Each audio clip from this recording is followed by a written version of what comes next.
السلام علیکم ورحمت الله وبرکاته. طلحه کلیک چینل کې درته هر کلی ویم. امید لرم چې روغ جوړ خوشاله به یې، د جون په مزو کې به یې. عزتمندو، نن یو افسوسناک دردناک خبر مخته راغلی دی.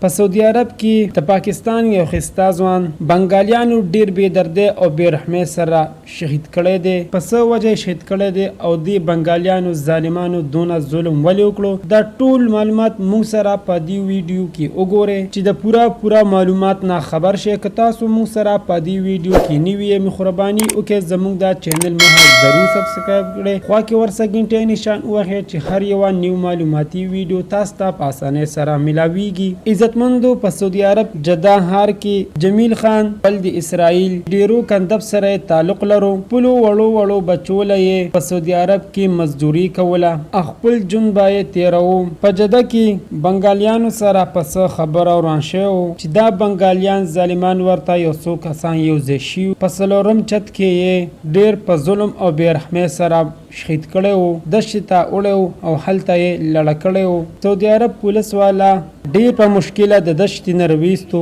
زموږ حکومت ته درخواست دی چې جمیل خان ته دی انصاف میلو شي او په سعودي عرب کې دی په دغه بنګالیانو مقدمه درج کړی شي او گرفتار کړی شي او د جمیل خان دغه د ظلم او بربریت بدلات واغستلی شي. الله تعالی دی جمیل خان ته په جنت الفردوس کې اعلی مقام ورکړي او کور والو ته دی الله تعالی د زړه صبر ورکړي.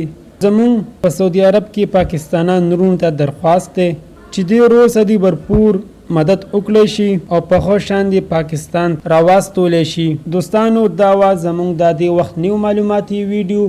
د نورو نیو معلوماتي ویډیو دپاره زموږ دا چینل مه ضرور سبسکرایب کړئ.